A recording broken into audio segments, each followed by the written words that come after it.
I just have one question. When Cap needed help, if I'd asked you, would you have come? I guess we'll never know. But if you had, you'd have never been caught. I just have one question. Is there any way to generate a nude Tane? Not computing. Please repeat. Nude Tane. This is not suitable for work. Are you sure? Mm-hmm. Okay. Oh! Live from Cool Boys Central. You're the boss down there. I'm boss up here. Hold your dicks and rub your tits. You'll be ice cold. Here come the Cool Boys. Just a young boy. So cool. So cool. So cool. I see good boys. Greetings, Cool Boy Nation, and welcome to a special installment of the Cool Boys Podcast. I'm Felk. And I'm Ballard. This episode, we'll be discussing the Marvel Cinematic Universe and all the fabulous boners it has given us. So we will forgo our Cool Boy updates and get right into Ant-Man and the Wasp and all the fabulous boners it has given us. Woo woo! It's time for Spoilers.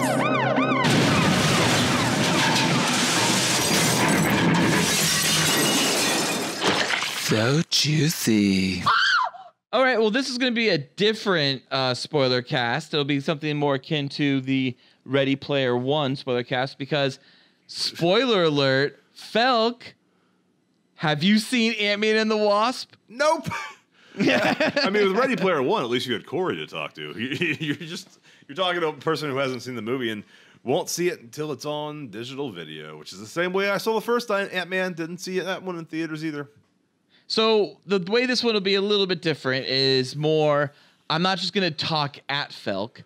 Felk is going to, I guess you're just going to ask me questions of anything you felt about the movie that intrigued you in the marketing probably and how it was answered in the film. And then B, speculation on how it plays out in the Marvel Cinematic Universe going forward, especially for things like Avengers 4, I would imagine, correct? Yeah. Fuck yeah. All right, but first, Felk, let's talk about something that we both do know. We are going to give our quick Cool Boy rating of past films in the Ant-Man franchise. So that will include Ant-Man and Captain America Civil War. In Captain America Civil War, we are going to rate how Ant-Man was in that movie, not that movie. So Okay. I think for Felk and I, we're somewhere in the 4 to 5 range out of 5 Cool Boys for Civil War. So for this, though, Ant-Man, Felk, what would you give the original Ant-Man? I gave it 2.5 boys. Saw it once, never felt the need to see it again. Yeah, it definitely has that feel, kind of like Doctor Strange, where you I like you Doctor see Strange it. more. I like the visuals of Doctor Strange more, but when I rewatched it, the plot was just not there enough for me to really gain anything more out of it the second time. Yeah. And Ant-Man had maybe a little bit more there. Ant-Man's a little clunky. Ant-Man's a little wonky. Ant-Man doesn't suffer drastically, obviously, from being, having a director switch within, weeks before production. But it definitely feels like some of the jokes don't land. They're more cautious with the jokes, like when to use them. And for me, that's not a negative, but it's obviously not like a glowing review. I would say for me, Ant-Man is a 3 out of 5 boys. 3.5 is what I will give Ant-Man Civil War.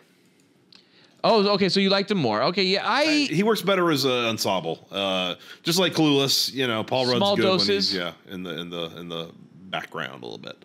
I like the use of the character. I like the way he became Giant Man, and we finally had Giant Man in the Marvel Universe. I like how they didn't delay that for essentially the sequel of Ant-Man and the Wasp. They used that in Civil War. But for me, it felt weird when he said things like Captain America. Captain America. Mr. Lang, it's an honor. I'm shaking your hand too long. Wow, this is awesome. Captain America. I know you too. You're great. He was interacting with people. It felt awkward. The tone didn't seem to match up. I believe this is yours, Captain America. It was the only time I really felt like, and this is with a universe that has Thor in it, right? And Doctor Strange and Iron Man all colliding into similar films, and Guardians of the Galaxy. But still, Ant-Man felt weird in Civil War to me. But I would give it maybe a 3 out of 5 again. Ant-Man's kind of just seems very general, like, you know, down the middle of the road type of character in the Marvel Universe. The way they've used him and the way Paul Rudd plays him. Fair enough.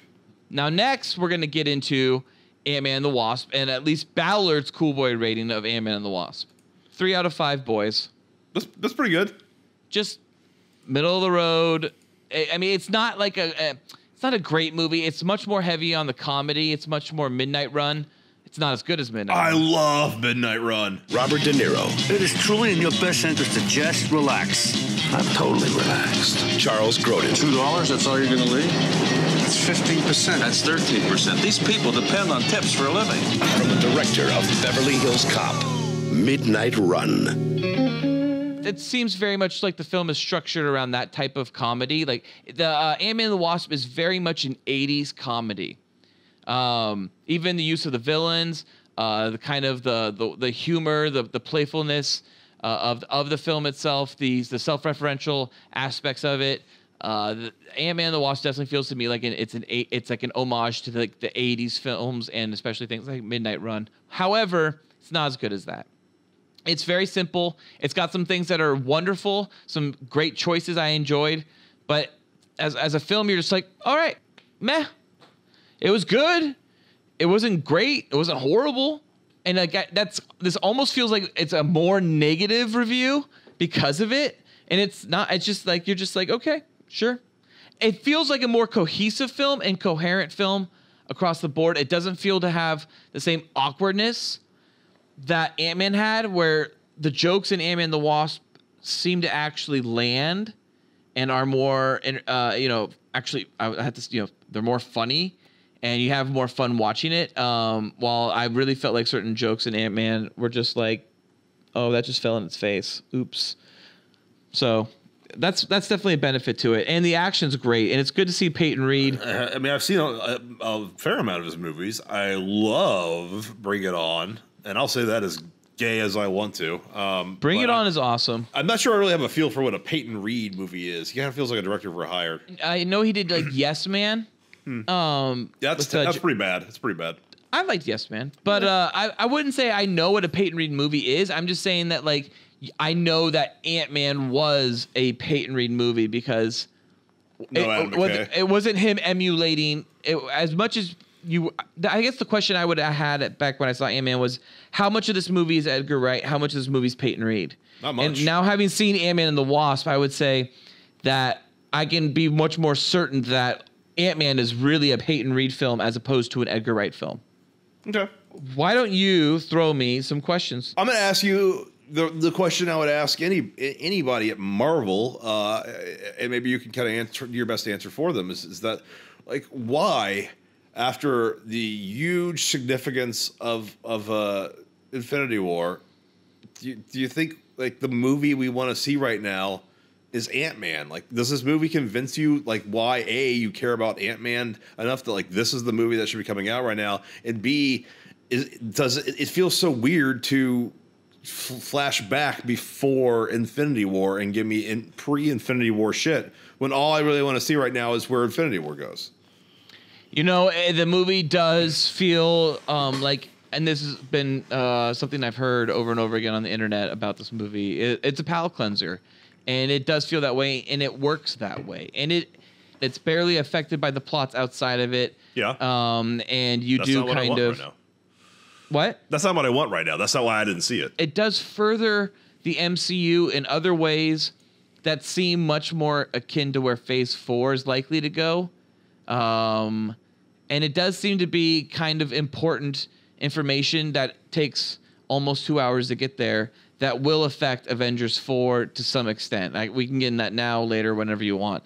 But yeah. I would say it's just really, it's a palate cleanser, and as much as the first Ant-Man was coming off of Age of Ultron going into Civil War. If anything, if you're watching the MCU through and you're just like, trying to skip movies here and there, I'm sure if you hit Age of Ultron, you could just be like, yeah, skip Ant-Man, move on straight to Civil War, because that's more of a through line. And so, of course, you're going to want to see probably something more akin to Captain Marvel later on when you're like, oh, that has some more clear connections to Infinity War, or going directly to Avengers 4. It better. I don't know what the point of that one is.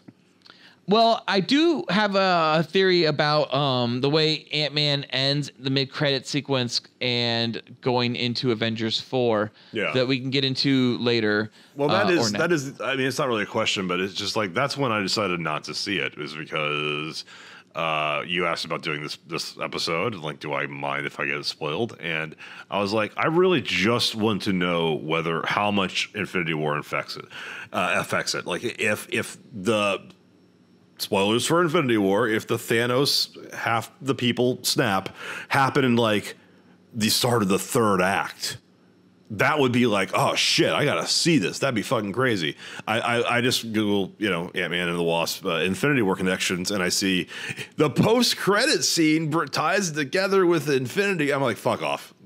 So you had an entire movie that has nothing to do with the only thing that matters in Marvel right now.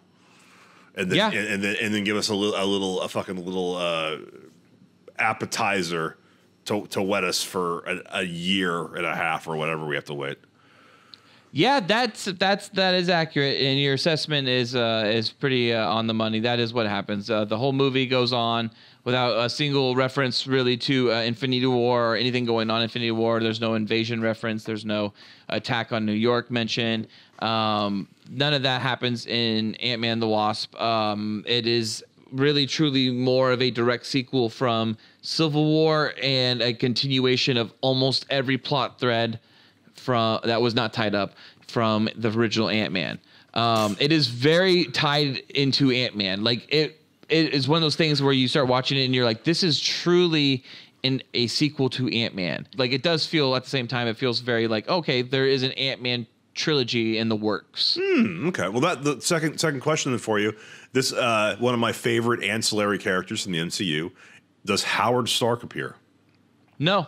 Not in this one, huh? Okay. Not in this one, no. Another strike against Ant-Man and the Wasp for me. I really like seeing John Slattery interact with Michael Douglas, with like CGI Michael Douglas in the first one. Hank, we need you. The Pym particle is a miracle, please.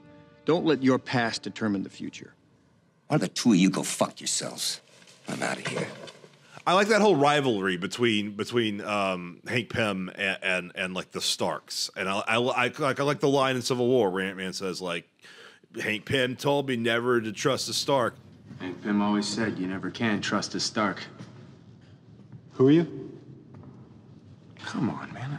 Did Tony Stark recognize that name? I don't know. I want to know more about that. I want to know more about that conflict in the movie. It's because, probably Tony Stark's going to end up working with Ant-Man. Maybe that means Hank Pym, unless there's something I don't know. I think it's quite established already in the MCU prior to even Ant-Man and the Wasp that Tony Stark has worked with and knows probably everyone from whoever runs Roxxon to Hammer Industries to AIM to people like Ulysses Claw, as well as probably he knew Sonny Birch, who's involved in Ant-Man and the Wasp. Okay. I think Stark definitely knows all the players in his field.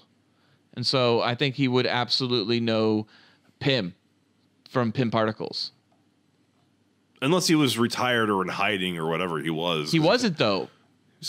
Wasn't he kind of like all holed up in his home? Hank Pym was just eventually gave over his corporation, or the Pym Industries, to Cross, or whatever his name is, Darren Cross. And Darren Cross just started running it, and it wasn't until practically Ant-Man. Yellow Jacket? Yellow Jacket, where they wanted to change it and call it Cross Industries. And that was like the whole, corporate, takeover that was going on in that film. Oh, those bald corporate guys. Always a problem in the MCU. If anything, Pym wasn't like held up or hiding. He was just maybe slightly more hermitable than he was before. Don't turn over the corporate control of your company to a bald man in the MCU. They're bad. That's the moral of the story. There was no John Slattery Howard Stark in this film, or Dominic Cooper Howard Stark in this film. But this film did have a flashback to 1987, very similar to the way the first film, Ant-Man, had a flashback to 1989, and you saw young Michael Douglas. This movie gave us young Michael Douglas. No, I'm working my ass off. I'm off the sauce. I even stopped smoking. How's not smoking? And a de-aged Michelle Pfeiffer. I don't know about you, Miss Kitty, but I feel so much yummier. And they looked picture perfect. Well, Michelle Pfeiffer's, she's good. I forgot that she was even in this. She's great, and you're right, Felk. I forgot she was kind of even in this until the prologue started, and you realize right away, holy shit, that's right. Michelle Pfeiffer's in this movie. Could have got Catherine Zeta-Jones. I think that would have been kind of cool, but I think everybody casted her from Ant-Man because it just made sense with Michael Douglas, and she's hot and sexy, and she has black hair, which matched with Hope's black hair. Exactly, yeah, she has dark hair. She's like a raven-haired chick in the comics. So the prologue in this one shows the Wasp, Janet Van Dyne, Michelle Pfeiffer, and Hank Pym, Michael Douglas, going off onto a mission and saying goodbye to Hope when she was a little girl. And it was the mission where Janet eventually goes into the ICBM and goes subatomic to the point where she gets lost in the quantum realm. You see more of that mission. You see that essentially that flashback from the Ant-Man expanded upon as the prologue. And when it ends, you're hearing Michael Douglas's voice throughout. When it ends, you cut to Hank Pym and Hope sitting down in Hank's lab, and Hope has the exact same stupid haircut from the first Ant-Man film. So you're just like, oh, that's great. They actually tied that in, because I know from marketing materials already that her haircut gets awesome and becomes actually great, and a hot ponytail, and she's like super sexy character. And then the movie moves on, and it does the same thing where we kind of follow up where Scott's been. And we find out that Scott's been 2 years of house arrest with practically like 3 to 2 days left on the bill before he gets into 3 years of probation. And the whole film is centered around that, Felk, around these 2 days in which he's at the end of his house arrest. And all the shit goes on, and he has to avoid the FBI and not look like he's outside the house. And the FBI is, encapsulated and personified by FBI agent Jimmy Woo, played by Randall Park, who was awesome, who also played Kim Jong-un in The Interview.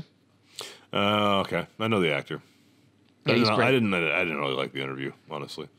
I like The Interview. I thought I like that stuff. But Randall Park's great as Jimmy Woo, the FBI agent. He has a great chemistry with Paul Rudd, and it's a fun, very 80s like motif. The way he's constantly running in and like Ferris Bueller kind of thing, and checking in on him and seeing like, oh, is he there? And then Paul Rudd having to figure out a way to help his friends. And the movie's based around Paul Rudd's Scott Lang helping Hope Van Dyne and Hank Pym find Janet Van Dyne in the quantum realm. And they only have this small period of time to find her, or they lose her for another 100 years. And that's the whole plot of this movie, is based around that. And then there's this device to do all this. And that device is sought after by everybody. Ghost, as well as Walton Goggins' character, Sonny Birch. Okay. Well, yeah. So that's the plot. That's the plot of Ant-Man and the Wasp. Hi, how you doing? Ferris Bueller. Sorry, that sounds like a rental. Just to me, it just doesn't. I'm assuming you saw this more out of dedication to the MCU than to dedication to Paul Rudd's portrayal of Ant-Man. Ants.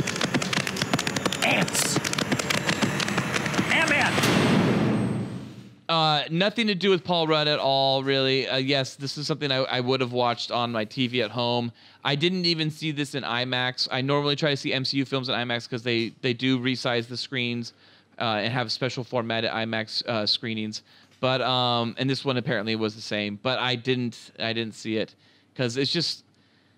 Yeah, I just want to know how this affected the MCU really moving forward. That's all I really cared about. I just wanted to know episodically what episode 20 was. Even if this was, part 2 of potentially 3 in a trilogy, I really wanted to know how this was going to be as episode 20, coming off of that incredible cliffhanger that episode 19 gave us. Once I have a trailer for Infinity War 2, the death of Tony Stark, I'll then feel comfortable like watching Ant-Man. Like when I have at least a taste of what is next in the world of what matters, then I'll care.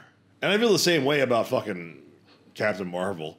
That's gonna be all in the 90s, and it's gonna be a post-credit stinger where she's like, "Oh, my fucking space pager's beeping. I better go help the elderly black man who just paged me about the world ending." Or I guess young Samuel L. Jackson. I guess Samuel L. Jackson's going to be in it de-age. I think he filmed quite a bit for it. But like none of that. That'll all be in the 90s. This is going to be one of the first films where they've de-aged the actor the entire time they're on screen. I think the only other film that would be similar to this would be what they did for Benjamin Button, The Curious Case of Benjamin Button. My name is Benjamin Button, and I was born under unusual circumstances. While everybody else was aging, I was getting younger, all alone. Where they played with the age of Brad Pitt throughout the whole movie, except this one's going to be consistently 1990. I think they even said it. They kind of aged it, like 25 years younger or something like that. So this is like 1993 Samuel L. Jackson. Unless you count the character of Clue in Tron Legacy. Now I know Bridges was old playing a different character, but that wasn't de-aged. That was face mapping, wasn't it? Well, they did de-age him though. They were trying to do like 80s Jeff Bridges and that. So that's a good point. That's another one. Bridges didn't even play that character. So yeah, I guess this would be the first time. Well, I mean, but I still think you have to give a lot up to Curious Case of Benjamin Button. That was really the real true first time. I never thought I thought the visual effects were like distracting that whole movie. Oh, you know what? I watched I, Tonya, and every time Margot Robbie is on the ice skates playing what's her name, Tonya Harding. Yeah, they use face mapping to just map her face onto a ice skater. It's not particularly well done because it's not a huge budget movie. I found it so motherfucking distracting. Really? Wow. Just used. Have you seen it?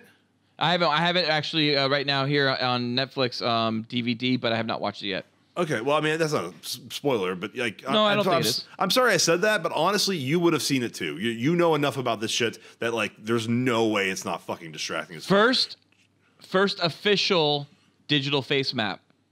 Jurassic Park. Yes, Jurassic Park. That's right. Yeah. For the little girl. I did it to Nick Cage. You can see it on my YouTube page. You can. Lex was the first time they put Lex's face on the stunt woman because they didn't want to drop her through the ceiling boards or whatever. Not really. It's one frame, I think, or 2 frames. So it's like the mapping is relatively minimal. No, it's more than 2 frames. It's just one shot. Yeah, it's very much just like take the face, put the face on the other face. It's not like mapping like moves and like dialogue and all that. Not like what they did in Ant-Man and the Wasp, which was like fucking incredible, dude. Like you really were like, wow, blown away. I've seen in like 1987 Michelle Pfeiffer. The other, you know what they did also? They did Lawrence Fishburne. They did like late 80s, early 90s Lawrence Fishburne, and he looked great, and it was crazy. You're looking at it, and you're just like, what the apparently his son even played him in the scene, and they just put Lawrence Fishburne's face on him, and it was crazy. It looked so good. I thought the villain, Ghost, looked boring as fuck. I get it. They want to finally have a female villain. Although I loved Cate Blanchett, so I thought like they've already kind of ticked that mark. So it's like this one She's just not looks really a so villain. She's not really a villain?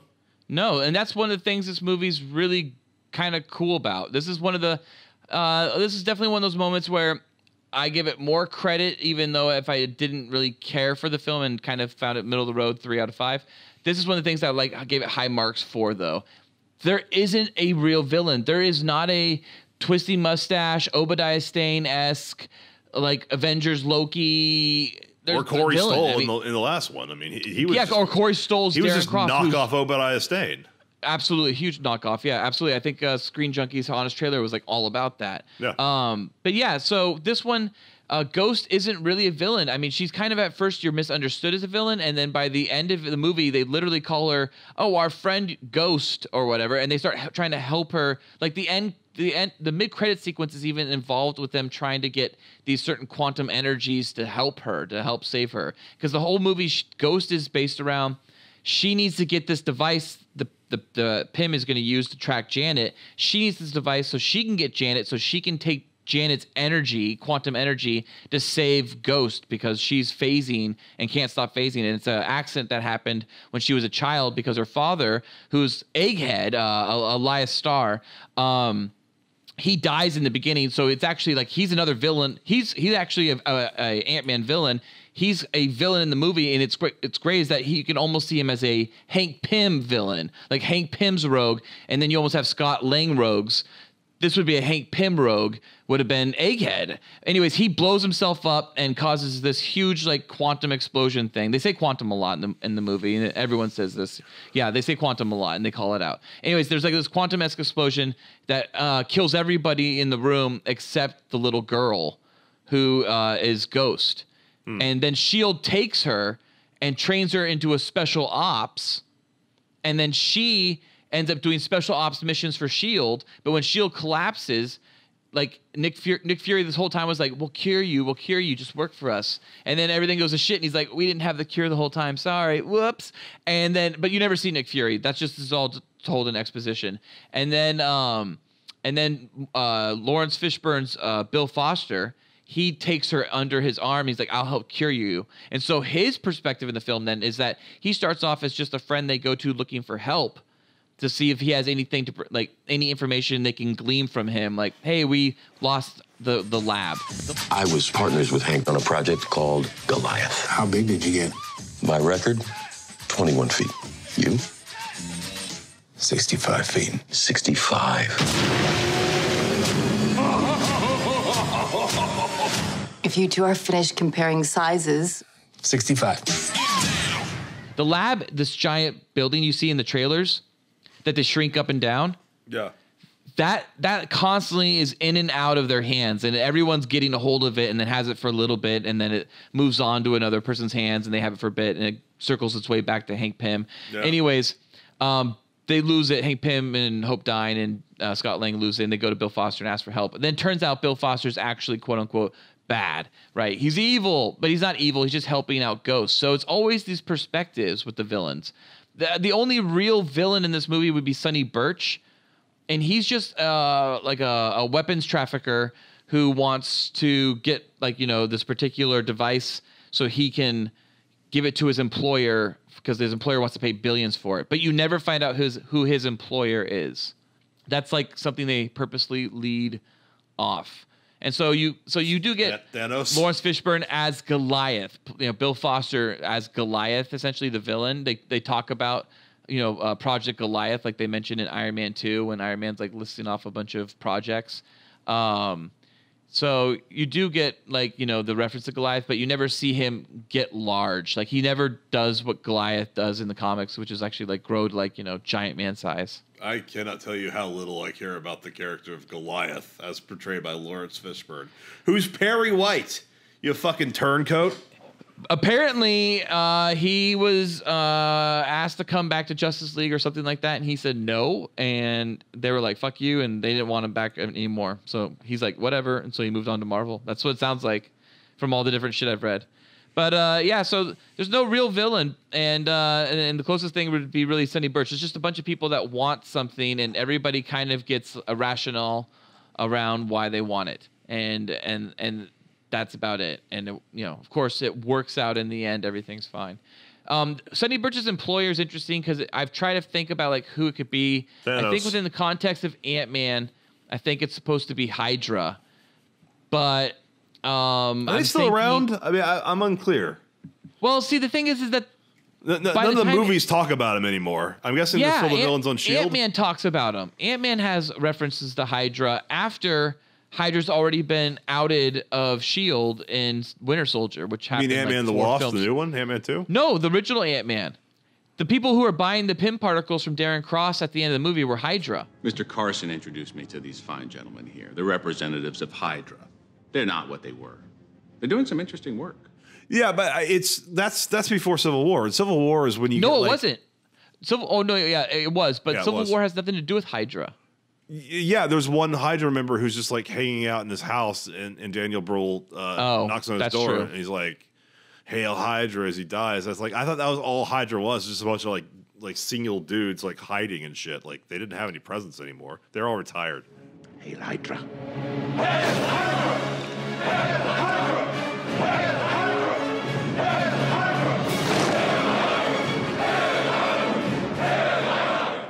It's very loose, like how Hydra's used in the first Ant-Man film. It's not made clear at all who the employer is in Ant-Man and the Wasp. But I just assumed it was Hydra because of Hydra's connection in the first Ant-Man.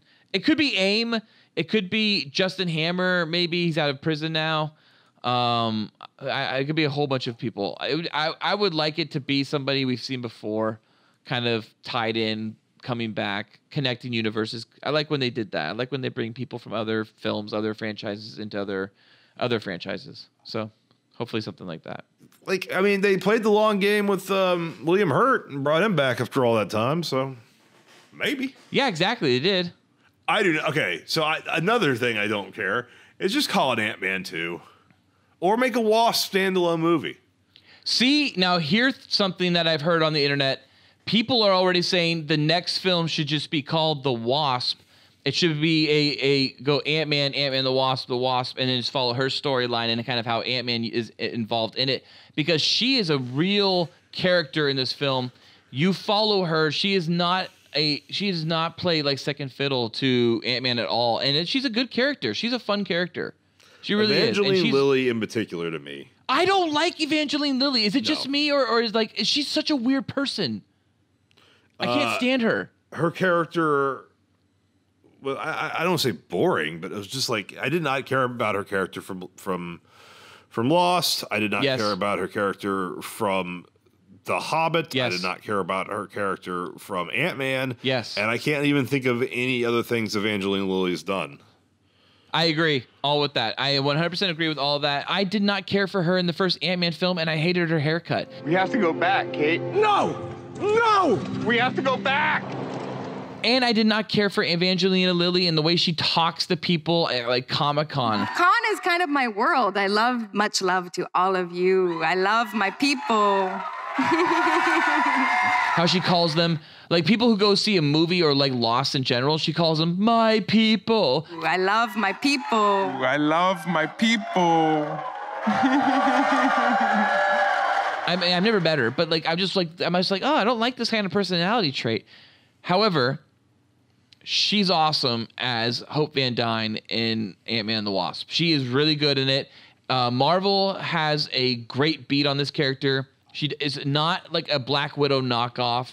She's not a variation of Scarlet Witch. She's not a variation of Gamora. She's not a variation of Nebula. And none of these characters seem to be variations really on them. I would say the closest one is maybe Gamora and Black Widow kind of have similar tendencies. That's about it. Marvel's done a great job of having very different women characters and not making them all variations of Wonder Woman or Supergirl, which is what DC unfortunately does a lot. But I would say, though, that she's good in this. And I think you will like the character coming out of it much more. I think she's a much more entertaining character than Scott Lang is, realistically. Okay. That's woke. It's not woke. It's just honestly how I feel watching the movie. Female pride. It's not female pride. She's a good character. She's a good character. You know who's a lame character? Why are you getting defensive when I say that's female pride? Shouldn't you be like all good about that? Because I hate women. You know what I will say, though, about the Wasp character? Yeah, I don't care about the Wasp. Janet Van Dyne, the real Wasp, who shows up in this movie, she shows up in like the last 10 minutes. The whole movie's about getting her out, right? Whether it's getting her out to tear her apart and use her quantum powers to heal you, which is the ghost thing, or to sell all this stuff off as weapons in the black market, which is Sonny Birch's thing, or if it's, to like bring her out of the quantum realm, which is Hank Pym's thing and Hope Van Dyne's thing.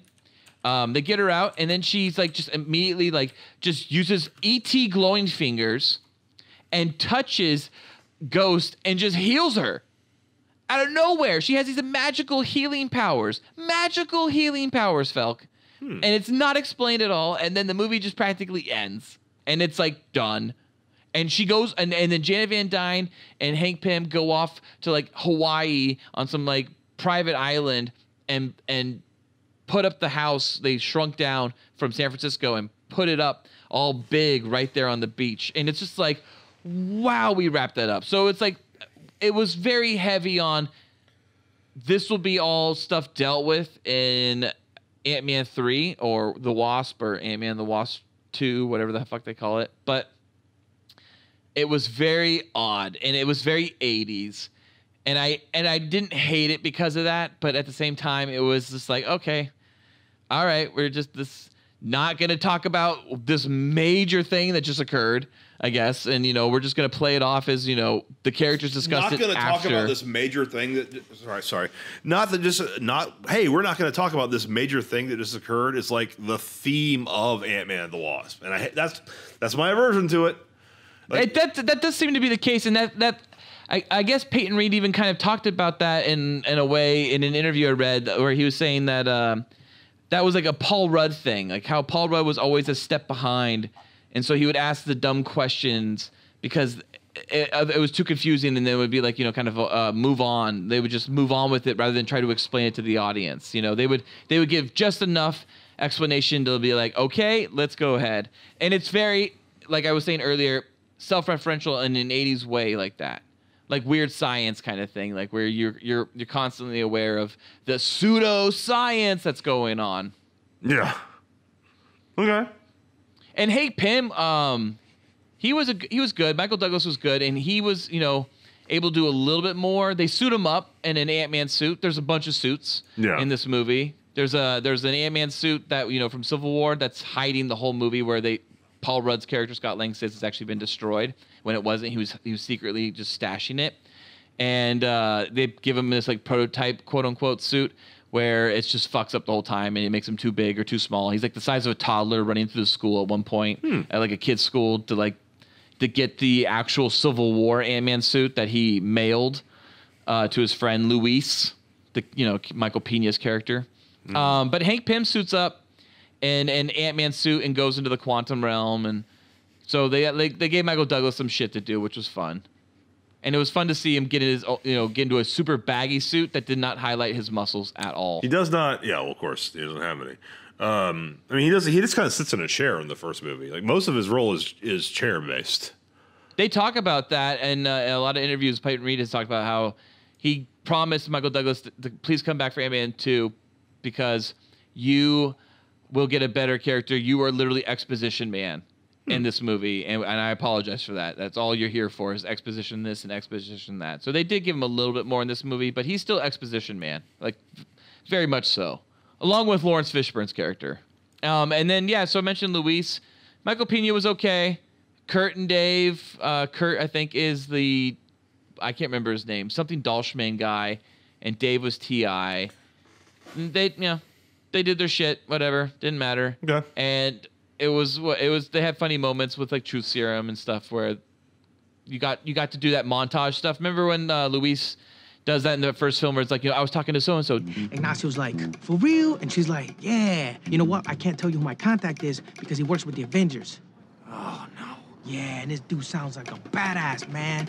Like, he comes up to him and says, yo, I'm looking for this dude who's new on the scene, who's, like, flashing this fresh tack, who's got, like, bomb moves, right? Who you got? And she's like, well, we got everything nowadays. We got a guy who jumps. We got a guy who swings. We got a guy who crawls up the walls. You got to be more specific. And he's like, I'm looking for a guy that shrinks. They did that with the Truth Serum. That was the way to be able to interject that gag again into the movie. Cool. You do see Ant-Man and his giant man, Felk, and it's at the end, and it's one of the things to do with his house arrest. Yeah. Is, like, if I go out as a giant man, Ant-Man, he can kind of be clandestine, but as giant man, he can't be clandestine. So there's a point in the third act where he has to decide to essentially be giant man to save the day, and that would give himself up to the FBI. He does this, and he ends up avoiding the FBI. It was cool to see a giant human being running through a city like San Francisco and jumping into the bay and stuff like that. Like, it looked incredible. It was very well done. And then you get the setup for his daughter, because all this whole movie, he does everything for his daughter to save his daughter, keep his daughter out of the, out of the limelight of his criminal activities, and him potentially breaking the Sokovia Accords by getting out of his house. Ant-Man's daughter, Cassie Lang, who in the comics has gone by a bunch of names like Stature and Stinger. Okay. She is clearly set up in this film to become Stature or Stinger or whatever they call her, or if they call her Giant Girl or whatever the fuck. This is clearly set up because she says multiple times, I could be your sidekick. You need a sidekick. I could be your sidekick. I want to help. I wish I could help. Things like that. It is clearly set up. They're going to bring her into another phase 4. Like this is going to, they're going to start branching from Ant-Man, other heroes. And I don't know if Ant-Man's franchise has the strength to be branched off. Yeah. It's like Spider-Man. Like, I don't know if Spider-Man's franchise, as good as it is strong enough to be branched off into Venom films and Sinister Six films and, you know, Silver and Sable Black films and whatever. It is, right? It's like, no, I don't know. I don't know if you should be doing these movies. All right, well, mostly the thing left, Felk, is just, I guess, really stuff for the future. I mean, end credits wise, do you want to know what the end credit scenes were exactly? I do know what they were because I looked them up. But, yeah, they basically Ant-Man goes into the quantum realm with the other people outside, including... the other people being Hank Pym, Janet Van Dyne, and Hope Van Dyne, yes. Yeah. And then they, you know, he's like, oh, you guys there? And it cuts to, I guess they're all ashy because they got Thanos. The snap happens, and so I was, you know, alerted to going into this movie that one of the things that you should be on the lookout for is anytime you're in the quantum realm, look for like some spoiler, you know, some kind of Easter egg, right? Mm-hmm. I didn't see anything. I didn't catch it. I didn't catch Wasp in the first film either until I got it on Blu-ray and actually like watched it over and like freeze framed it. But apparently, when the snap, quote unquote, happens while Scott Lang is in the quantum realm in the microverse, you see, once again, I did not see this. You see 2 eyes apparently show up and stare at him just above him. I think they're hypothesizing that the eyes are Thanos' eyes. Okay. Or maybe they're Dormammu's eyes. I have no fucking clue. Probably not. I don't think we're going to be going back to the Dormammu well. Felk, but something very important you glossed over there because you had not seen the movie and you were just reading this is that Janet Van Dyne says to Scott before they send him into the quantum realm to go get quantum energies to go help Ghost because Ghost is their friend now. Mm-hmm. Be mindful or something like that of the time vortexes. Don't get caught in those. So he now is lost in the quantum realm. If he has that enlarger thing like he did at the end of Ant-Man, he can just use that, become big, and be done, right? Mm-hmm.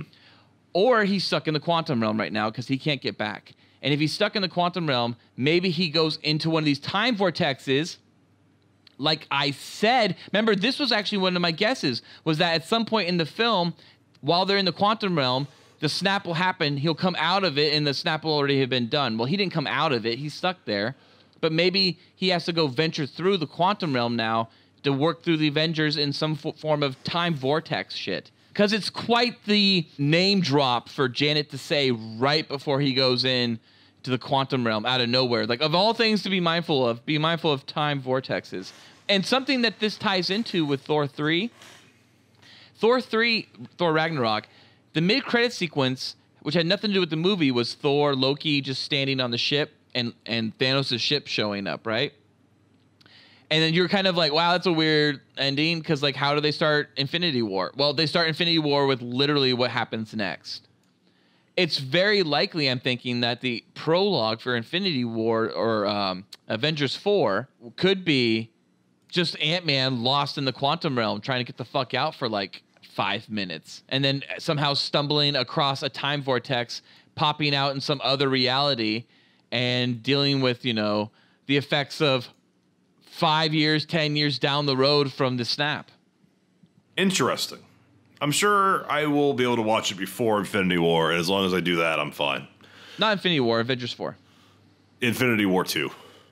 Yeah, Infinity War 2. And then there's a final end credit sequence. So that was the mid-credit sequence. The final end credit sequence, right? Yeah. Is literally emergency broadcast system is running, right? Yeah. And they have, you know, the TVs are going. You just hear this beep. And it pans and it shows like an ant playing the drums, and then it just cuts and it's like Ant-Man and the Wasp will return ? Yeah, because Thanos. Yeah, and I think it's just also kind of like now they're finally showing their hat or tipping their hat to the idea of, all right, we get it. Yeah, Black Panther died in Infinity War. Okay, yeah, we just killed the Wasp. Oh, yeah, we get it. We just killed Spider-Man. Yeah, we get it. We're not going to obviously have these characters that are very important to us and lots of reasons, lots of demographic reasons.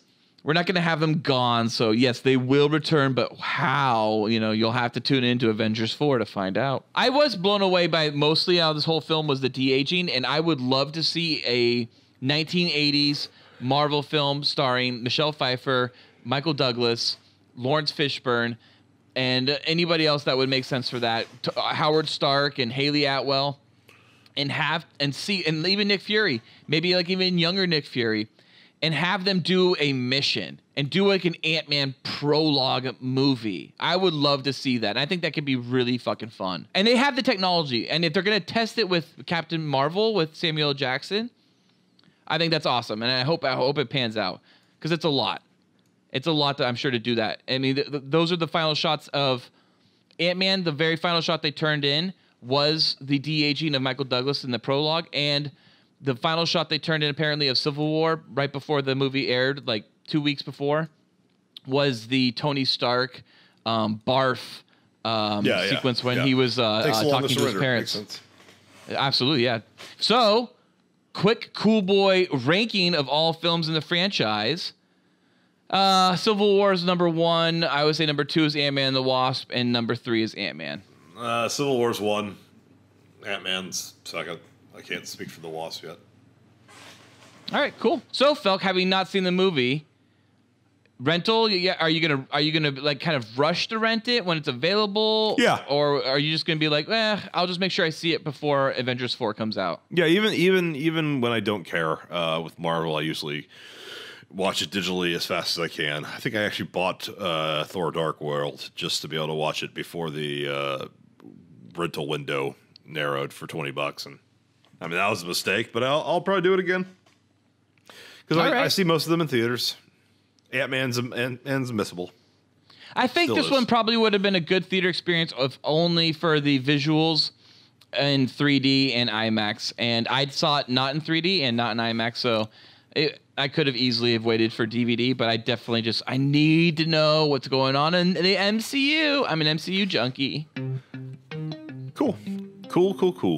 Cool Boy Nation, tell us what you thought about Ant-Man and the Wasp by emailing us at thecoolboyspodcast@gmail.com. New episodes of the Cool Boys Podcast come out every Tuesday. Be sure to like and subscribe to us on iTunes, YouTube, SoundCloud, Twitter, and Facebook. And please rate and review us as well. You can also donate to us on Patreon and receive additional content like Cool Boys After Dark and commentaries.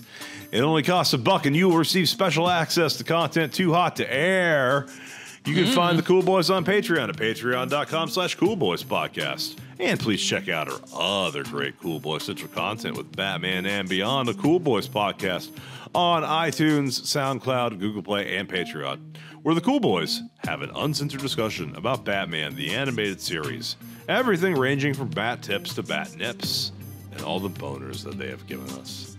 Nice. Thank you for listening. Stay cool, Cool Boy Nation. Until next time, it's Byzies from Felk. And that's Byzies from Ballard. Okay, cool. I gotta go get chicken so I can cook and eat food because I'm starving. I should not have not had dinner. I did not have dinner. Yeah, that's not good. Don't do that. You upstanding American boy. You have excelled in all things. I pump while I dump. Oh, yeah. So cool. Oh, yeah. So cool.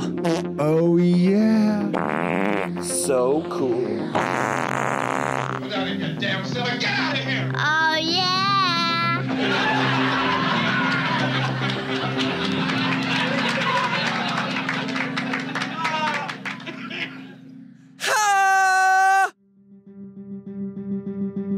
This episode of the Cool Boys Podcast was brought to you by The Fucking Be So Good. Oh. Yo, you ain't ever has fucking this good in your life, bitch. Cool story. Get some Cool Boys. So serious.